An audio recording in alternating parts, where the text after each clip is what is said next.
मुस्लिम विद्यार्थिनींना परीक्षेच्या वेळी बुरखा परिधान करून परीक्षा देण्याबाबत परवानगी देण्यात येत आहे असे पत्र हातात माझं आलं तशी ते या संबंधित मंत्र्यांना आता पत्र लिहिलेलं आहे. तिने त्यांना स्पष्ट केलं आहे की अशा पद्धतीचे कुठल्याही लागून चालण्याचा प्रकार आपलं हिंदुत्वादी सरकार असताना होऊ नये. प्रत्येकाने या देशामध्ये राहत असताना जो अन्य धर्मियांना नियम लागतो तो मुस्लिम विद्यार्थ्यांना पण लागला पाहिजे, त्यांनीही पाळला पाहिजे. त्या दृष्टिकोनातून मी काही माहिती आणि विचारणा संबंधित डिपार्टमेंटकडे केलेली आहे. बुरखा घालून अगर तुम्ही परीक्षेला बसाल तर त्याचे अन्यही धोके आहेत. विविध पद्धतीने सुरक्षेचे पण कारण आहेत. ह्या सगळ्या बाबतीमध्ये संबंधित खात्यांनी विचार करून या निर्णयाचं नेमकं काय करू शकतो किंवा या निर्णयाच्या संबंधित लवकरात लवकर निर्णय घेऊन हा मागे घ्यावा किंवा या संबंधित मला तरी माहिती द्यावी, जेणेकरून अगर परत घेतले असेल तर चांगली गोष्ट आहे, नाही घेतली असेल तर त्वरित रद्द करावा. अशा पद्धतीची मागणी मी संबंधित मंत्र्यांकडे पत्राद्वारे मी केलेली आहे.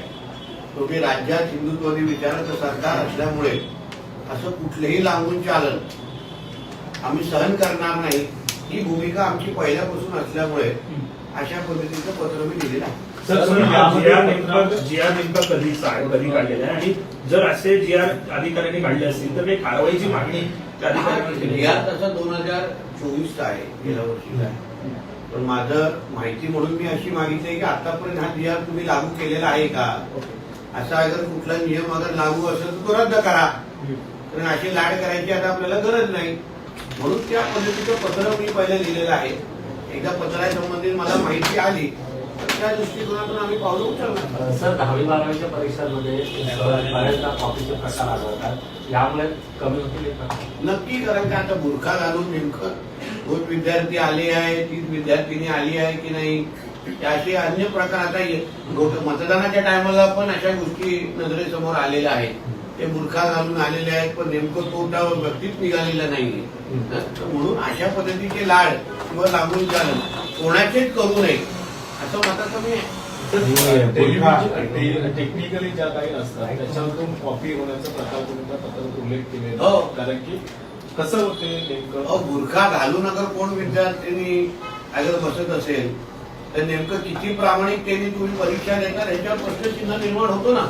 आणि मग अन्य विद्यार्थ्यांनी काय चूक केली आहे, हिंदू विद्यार्थ्यांनी काय चूक केली आहे, मग आम्हाला ड्रेस कोड आमचे नाही असू शकत का, आम्ही विविध आमच्या धर्माच्या प्रचार प्रसार नाही करू शकत का. म्हणून अशा पद्धतीचं पत्र लिहून एकंदरीत संबंधित डिपार्टमेंटला याबद्दल लक्ष घालण्यासाठी मी सांगितलेलं आहे. चेकिंग करताना लॉ अँड ऑर्डरची स्थिती होऊ शकते, कारण स्वतः चेकिंग करताना बरेच वेळेला ऑब्जेक्शन घेतात, मग गोंधळ होतो. हो, करायला काय होतं, जेव्हा कोणी ऑब्जेक्शन घेतं तर मग ये हमारे धर्म के खिलाफ है, ये इस्लाम के खिलाफ है असं बोलण्याची भाषा सुरू होते.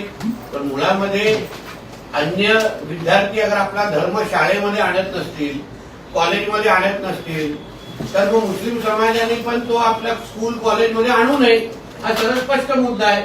तर तुम्हाला अगर कोणी प्रश्न विचारला तरी तुम्हाला चटके लागतात. यापेक्षा तुम्ही तुमचा धर्म तुमच्या घरापर्यंत आणि तुमच्या धर्मस्थळांपर्यंत ठेवा. तो दुसऱ्यांवर लादण्याचा प्रकार करू नका, एवढंच आमचं म्हणणं आहे. तुमच्या या प्रतिक्रियेनंतर विरोधकांचं असं एक मत यायला लागलेलं आहे की मंत्र्यांनीच अशा स्वरूपाची थेट भूमिका घेणं म्हणजे परत तुम्हाला जे पोलरायझेशन करायचं आहे किंवा अल्पसंख्याकांच्या मनामध्ये प्रश्न उपस्थित करायचे. लागून चालन म्हणजे एका विशिष्ट धर्माचं लागून चालन होऊ नये ही आमची सरकारचीच भूमिका आहे. मी काही वेगळं बोलत नाहीये. म्हणून अशा पद्धतीचे चुकीचे अगर परिपत्रक निघाले असतील किंवा जीआर निघाले असतील तर सरकार म्हणून, सरकारचा प्रतिनिधी म्हणून, सरकारचा भाग म्हणून बोलण्याचा मला अधिकार आहे.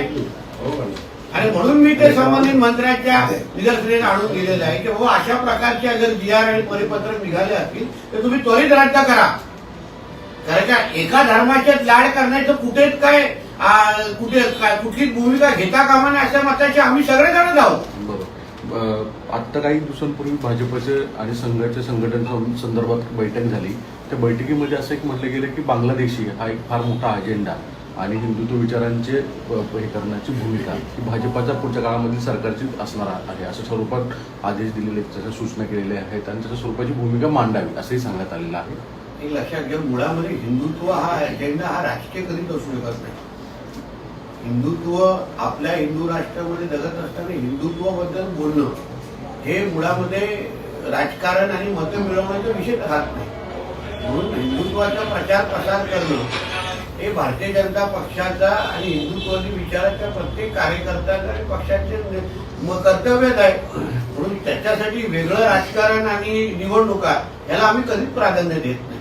ठीक, हिंदी सर, आपने शिक्षा मंत्री को पत्र लिखा और ये कहा है कि परीक्षा केंद्र पर जो बुर्खा पहनना जो है नॉट अलाउड किया जाना चाहिए. क्या कहेंगे सर? ठीक है, ऐसा है कि पिछले साल का एक GR मेरे पढ़ने में आया, मालूमात मेरे को किसी को दी. उसमें ऐसा लिखा था कि जो 10वीं और 12वीं के जो छात्र हैं उनको बुर्खा पहनने की परमिशन दी जाए एग्जाम लेने के वक्त. मेरा मुद्दा ऐसा है कि इस तरीके का तुष्टीकरण की राजनीति ये हमारी सरकार ने पहले दिन से कहा है कि हम लोग करेंगे नहीं. हमने इतना ही मैंने मेरे पत्र में लिखा है कि इस बारे में जिस तरीके का जो नियम तुम हिंदू विद्यार्थी को लगाते हो, अन्य धर्म को लगाते हो, वैसे ही नियम मुस्लिम विद्यार्थी छात्रों को भी आप लगाना चाहिए. मतलब हिंदू छात्रों के लिए अलग नियम और मुसलमान छात्रों के लिए अलग नियम, ऐसा महाविद्यालय और ये स्कूल कॉलेज में तो नहीं होना चाहिए. तो इस तरीके का पत्र मैंने वहां लिखा है. और उसके साथ ये सिक्योरिटी का भी इशू है. स्कूल में कॉलेजेस में बुर्खा पहना कौन आ रहा है, वो सच्ची में वो विद्यार्थी है क्या, फिर कॉपी के भी बहुत असंख्य विषय बढ़ सकते हैं. तो इस सारे के मामले में मैंने जो डिपार्टमेंट के जो मंत्री है उनको पत्र लिख के कहा है कि इस तरीके की चीजें अगर आपके डिपार्टमेंट में हो रही होगी तो आप उसको सही कीजिए. सर, आपने कॉपी केस का जिक्र किया. बोर्ड एग्जाम के दौरान बड़े पैमाने पर ऐसा देखा जाता है कि कॉपी के केसेस जो हैं काफी इलेक्ट्रॉनिक डिवाइस का इलेक्ट्रॉनिक डिवाइसेस हैं. तो आप आपकी चेकिंग के दौरान लॉ एंड ऑर्डर का स्थिति होती है. कई बार कोई ऑब्जेक्शन लिया तो दूसरे स्टूडेंट्स को वहाँ पर हंगामा होता है, दूसरे स्टूडेंट्स को डिस्टर्ब होता है, टाइम वेस्ट होता है इन सब चीजों में. क्या क्या बोल रहा हूँ ना, मेरा जो मैंने स्पष्ट क्या कहा है कि स्कूल और कॉलेजेस में अभी हिंदू धर्म में भी हम लोग अलग अलग तरीके से हमारे धर्म का प्रचार करने के लिए हम लोग अलग अलग हमारे कपड़े और वो सारी चीज पहन सकते हैं. हम अगर विद्यार्थी बन के अगर हिंदू समाज के लोग वहाँ आके अगर परीक्षा दे रहे हैं तो उसी तरीके का दूसरे धर्म में भी करना चाहिए. उधर अगर अभी इनको कोई पूछने जाएगा कि बाबा बुर्खा में क्या है, मतलब कौन है वो आप बताइए, या तो चेकिंग के नाम पे अगर उनको कुछ पूछेगा तो वापिस वो लोग अलग लॉ एंड ऑर्डर का विषय खड़ा कर देते हैं. ऐसी बहुत सारी घटनाएं हमारे देश में हुई है. कॉपी के बहुत सारे इंसिडेंसेस हुए हैं जहां बुर्खा का सहारा लेके कॉपी के भी अलग अलग इंसिडेंसेस हुए हैं. इसलिए हमको हमारा इतना ही मानना बोलना है, ऐसी किसी भी तुष्टीकरण की चीजें हम लोग हमारे राज्य में करेंगे नहीं. हमको सभी को उस तरीके का अच्छा शिक्षा देनी है, एजुकेशन देना है और उस तरीके से हमको काम करना है. सर, लेकिन आप जब इस तरह की मांग उठाते हैं तो विपक्षी पार्टियां ये कह रही हैं कि बुर्खा और हिजाब पहना जो है वो एक पर्सनल ओपिनियन है, पर्सनल व्यू है, आप इससे किसी को अलग नहीं कर तो सकते. आप पर्सनल चीजें तो आप अपने घर पे रखिए, स्कूल कॉलेजेस में मत लेके आइए. आपको अपने पर्सनल बुर्खा पहनना है, कुछ रखना है तो आप अपने धर्म का जहाँ जहाँ आप अपने धर्म के बारे में बात करो वहाँ पहनिए. जो अन्य छात्र वो स्कूल कॉलेजेस के सारे नियम रूल्स एंड रेगुलेशन फॉलो कर रहे हैं, फिर आपको कुछ अलग तरीके का कुछ ट्रीटमेंट वीआईपी ट्रीटमेंट चाहिए क्या? ये कोई पाकिस्तान या अफगानिस्तान नहीं है. नहीं, इस बारे में शिक्षा मंत्री से आपकी बात हुई है? मैंने पत्र लिखा है, बात भी होगी. मैं भी उनको इस बारे में कुछ भी बातचीत करके उनको बोलूंगा ऐसा कोई भी परिपत्र होगा तो तुरंत आप वापिस ले लीजिए और ये विषय को खत्म करें. सिद्धिविनायक न्यासाने जो ड्रेस कोड केलेला आहे सागर हिंदी कम्युनिटी ठीक. दूसरी बात की बांग्लादेशी के खिलाफ लगातार मुहिम जारी है और डीपीडीसी की मीटिंग में भी मुंबई में खासतौर पर रोहिंग्या और बांग्लादेश के खिलाफ मंगल प्रभात लोढ़ा और बाकी आपके जो लोग थे उन्होंने एक सख्त आदेश दिए है कि मिनी बांग्लादेश नहीं होने देंगे, बांग्लादेशियों के खिलाफ मुहिम तेज करिए करके। तो बराबर ही है, क्योंकि आज बांग्लादेश और रोहिंग्या मुसलमान जो हमारे मुंबई में रह रहे हैं वो हमारे मुंबई के लिए बहुत बड़ा धोखा है। हमारे शहर में ही रह के ये हमारे ही शहर को, मुंबई को काबिज करने की कोशिश ये लोग कर रहे हैं। इनको हमारे मुंबई में इस्लामीकरण करना है। जो ये देश में और राज्य में रहते हैं उस देश और राज्य को अस्थिर करने का काम ये बांग्लादेश और रोहिंग्या ने अभी तक किया है। ऐसे इनके बारे में अनुभव है।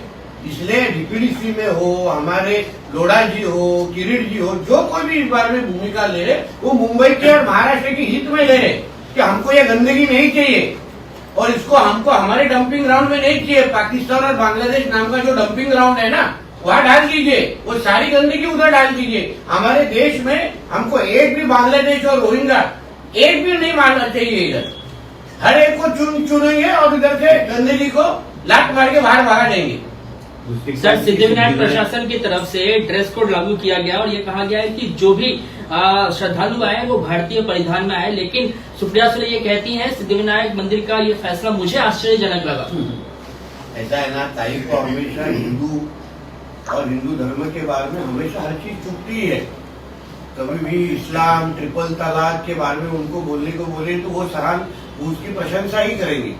इसलिए सुप्रिया ताई से अलग हमको कुछ अपेक्षा नहीं है कि उनको हिंदू एलर्जी है, इसलिए उनसे जो अपेक्षित उत्तर था वही मिला है। मला मराठीत हे हवंय की सुप्रिया सुळेंचा विरोध आहे, जो ड्रेस कोड आहे त्याला, त्यांचं म्हणणं आहे की कुठला ड्रेस हा कुठले संस्कृती परिधान. कधी सुप्रिया ताईंनी मस्जिदमध्ये काय घालावं, काय घालू नये, इस्लाम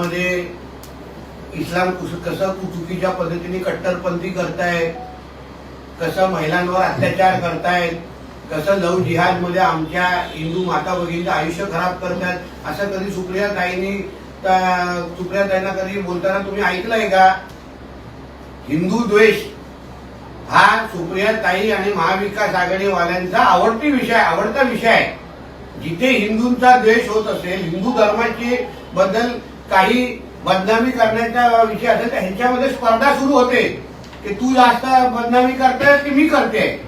म्हणून सुप्रिया ताईकडून हा अपेक्षितच होतं, कारण का हा शेवटी हिंदू समाजाच्या संदर्भात आहे. एक चांगली गोष्ट जे सिद्धिविनायक मंदिराच्या माध्यमातून जे जाहीर केलं गेलेलं आहे ती चांगलंच आहे. कारण आपण आपल्या मंदिरात जात असताना आपण काय घालावं एवढा विचार करून अगर हिंदू समाज अगर तिथे गेला तर त्याच्यामध्ये काही चूक नाही आहे. आणि अशी मागणी अगर सिद्धिविनायक मंदिरांनी केली तर त्यांचं कौतुकच करायला पाहिजे. अन्य सगळ्याच मंदिरांनी या बाबतीमध्ये खरं म्हटलं तर ते उदाहरण असंख्य काही मंदिर करतात पण आहे, पहिलं मंदिर नाही आहे, पण अन्य सगळ्याच हिंदू धर्माच्या स्थळांनी अशा पद्धतीची भूमिका घेतलीच पाहिजे, जेणेकरून आपला पण आपल्या हिंदू धर्म आणि देवी देवतांबद्दल आपलं प्रेम आणि कट्टरपणा हा वाढलाच पाहिजे. याचं आपण कौतुकच करावं. वक्फ बोर्डाच्या संदर्भात काल जे शिवसेनेचे उबाटाचे खासदार आहेत सावंत यांनी जी भूमिका मांडली ती एमआयएम आणि त्यांची सारखी राहिली. आता उद्धव ठाकरे आणि आदित्य ठाकरे त्याला कव्हर करताना म्हणतायत की भाजपाचं हिंदुत्व हे हिंदुत्व नाही, आम्ही वक्फला विरोध करतो. याचा अर्थ आज ओबीसी आणि उद्धव ठाकरेमध्ये काहीच फरक राहिलेला नाही. हे करण अर्जुन झालेले आहेत, म्हणजे त्याच्यामध्ये काहीच फरक नाही. पण अरविंद सावंतनी घेतलेली भूमिका ही उद्धव ठाकरेंची भूमिका आहे. उद्या जेव्हा मातोश्रीवर वक्फ बोर्डचा जेव्हा बॅनर लागेल ना की हे वक्फ की जमीन है, तभी उद्धव ठाकरेला कळेल वक्फ म्हणजे कुठली मिरची असते. जोपर्यंत स्वतःवर होत नाही, कर्जतचं फार्म हाऊस, मातोश्री, वक्फ बोर्डचा बोर्ड लावून टाका ना, मग वक्फला देऊन टाक. एवढं तुझं प्रेम असेल तर मग बडबड कर. ज्यांच्या जमिनी हिंदू समाजात ज्यांच्या जमिनी गेल्या आहेत ना त्यांचं दुखणं वेगळं आहे. ते उद्धव ठाकरेसारख्या हिरव्या सापाला कधीच करणार नाही. सर, वक्फ बोर्ड को लेकर अरविंद सावंत जो उनके सांसद हैं वो सॉफ्ट कॉर्नर लेते हुए दिखाई दे रहे हैं, क्या कहेंगे? देखिए ऐसा है कि उबाटा नाम का जो ये गट है ये महाराष्ट्र की मुस्लिम लीग है. जो मुस्लिम लीग की भूमिका होती है वही उद्धव ठाकरे की पार्टी की भूमिका होती है. इसलिए कल जब इनकी इनका मातोश्री जो घर है वो जब भी वक्फ के अंदर वक्फ बोर्ड जाके उसके ऊपर बाहर बोर्ड लगा देगा ना, तभी उद्धव ठाकरे को समझेगा वक्फ कौन सी क्या चीज है। जब तो खुद पे बीतती नहीं है। आज बहुत सारे हिंदू समाज के लोगों का हक की जमीन, हक का घर ये वक्फ बोर्ड ने ले लिया है, उनकी जिंदगी बर्बाद कर दी है। वो जब तक उद्धव ठाकरे के ऊपर खुद पे बीतेगी नहीं तब तक उनको विषय समझेगा भी नहीं। ओवैसी के सुर में सुर मिलाते हुए आप ये देख रहे दोनों जुड़वा भाई है।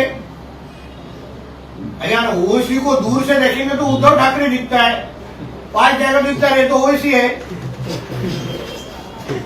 सर एक लास्ट कमेंट सर महाकुंभ में भगवती विपक्ष मिसमैनेजमेंट को लेकर सवाल खड़े कर रहे हैं। ऐसा है, जिस तरीके से हमारे मुख्यमंत्री योगी आदित्यनाथ जी ने महाकुंभ का आयोजन किया है, कुछ भी पहले फायर की घटना घटी उसके बाद तुरंत उसके ऊपर एक्शन लिया गया, वापिस सब कुछ ठीक हुआ गया, वैसे आज जो कुछ भी हुआ है हमारे मुख्यमंत्री योगी आदित्यनाथ जी सक्षम है। महाकुंभ ये हमारे देश और विदेश में इनकी सराहना हो रही है, तो इसलिए उसके बारे में उंगली उठाने वाले ने 2 बार सोचना चाहिए।